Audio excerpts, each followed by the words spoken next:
യഥാർത്ഥ പ്രതികൾ ഇപ്പോഴും ഒളിഞ്ഞിരിക്കാൻ ശ്രമിക്കുകയാണ്.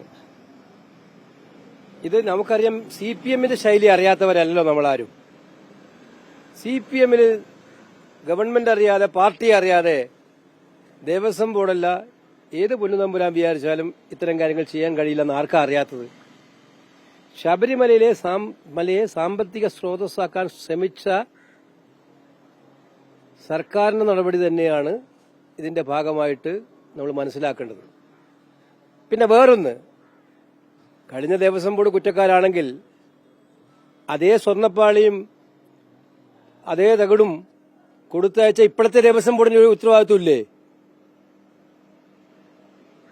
പഴയ ദേവസ്വം ബോർഡിന് ഇതെല്ലാം ബാധകമാകുമെങ്കിൽ ഇപ്പോഴത്തെ ദേവസ്വം ബോർഡിന് ഇതൊന്നും ബാധകമല്ലേ?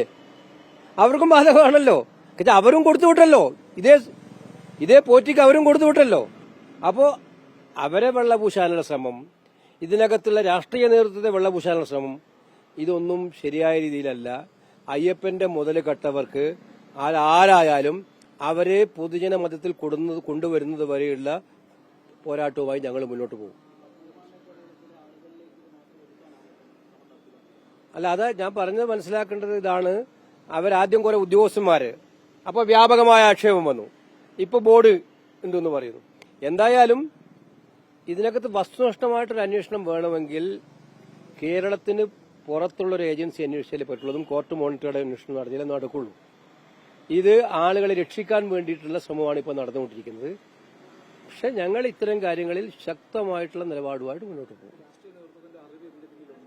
ഉറപ്പായിട്ടുണ്ടാവുന്നേ. CPM-ന്റെ ശൈലി അറിയാത്തവർ നമുക്കറിയാത്തതാണോ? CPM-ന് അതും 2019 നടന്ന കാര്യമല്ലേ? 25-ലല്ലേ നമ്മൾ നിൽക്കുന്നത്?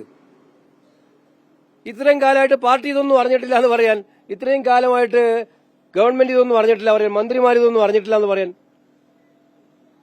നമ്മൾ കണ്ടതല്ലേ മന്ത്രിക്കിടതിനകത്തുള്ള മന്ത്രിമാരുമായിട്ടുള്ളവരുടെയൊക്കെ ബന്ധങ്ങള്. എന്നിട്ടിപ്പോ സത്യത്തിൽ ആളുകളെ കളിപ്പിക്കാൻ വേണ്ടിയും കബളിപ്പിക്കാൻ വേണ്ടിയിട്ടുള്ള ഒരു പ്രഹസനം നടത്തുകയാണ് ചെയ്യുന്നത്. അപ്പൊ അതുകൊണ്ട് ക്ലിയർ ആയിട്ടും യഥാർത്ഥ കുറ്റവാളികളിലേക്ക് അന്വേഷണം പോകണം. ഇതാണ് ഞങ്ങൾക്ക് പറയാനുള്ളത്.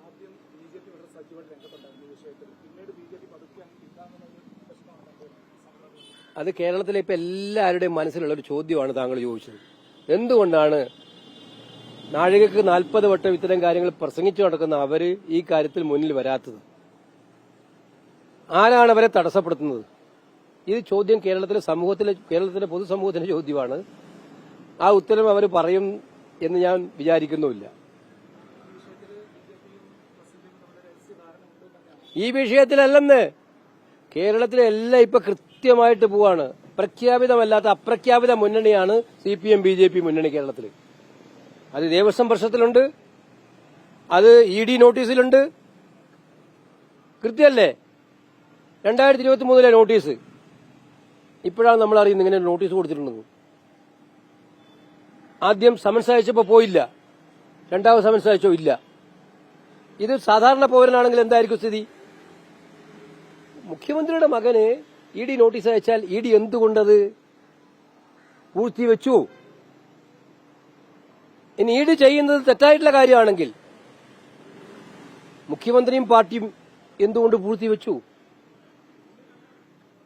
ആരെ സംരക്ഷിക്കാനാണ്? അപ്പൊ ഇതിനകത്ത് കൃത്യമാണ് BJP CPM-ന്റെ ബന്ധം, അന്തർധാര വളരെ വ്യക്തമായി ഓരോ ദിവസവും മുന്നോട്ട് കൊണ്ടുപോവുകയാണ്. രണ്ടു കൂട്ടരും അണികളെ വഞ്ചിക്കുകയാണ്. BJP അണികളെയും CPM അണികളെയും രണ്ട് പാർട്ടികളും ഒരുപോലെ വഞ്ചിക്കുന്ന സാഹചര്യമാണ് ഇപ്പൊ ഇവിടെ കാണാൻ കഴിയുന്നത്. ഇവരുടെ സ്ഥാപിത താൽപര്യങ്ങൾ സംരക്ഷിക്കാൻ വേണ്ടിയിട്ട്, സാമ്പത്തിക ഇടപാടുകൾ സംരക്ഷിക്കാൻ വേണ്ടിയിട്ട് അണികളെ വഞ്ചിക്കുന്ന നിലപാടാണ് BJPയും CPM-ഉം രണ്ടു കൂട്ടരും സ്വീകരിച്ചുകൊണ്ടിരിക്കുന്നത്. അതാണ് ഓരോ സംഭവത്തിലും പുറത്തു വന്നുകൊണ്ടിരിക്കുന്നത്.